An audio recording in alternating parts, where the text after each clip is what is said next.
Lauren booth, এটা Tony বেলাওয়ারের শালিকা, ছোট শালিকা, অনার্স মাস্টার্স করান, পিএইচডি হোল্ডার একজন।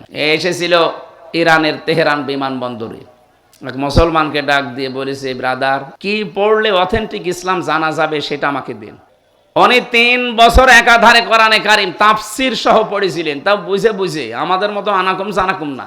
এক একটা শব্দের 8টা 10টা অর্থ বের করে করে শেষে 53 জায়গায় লাল দাগ দিয়েছে। সাংবাদিকরা জিজ্ঞাসা করছে, আপনি একজন খ্রিস্টান, আপনি মুসলমান হয়ে যাচ্ছেন কোন কারণে?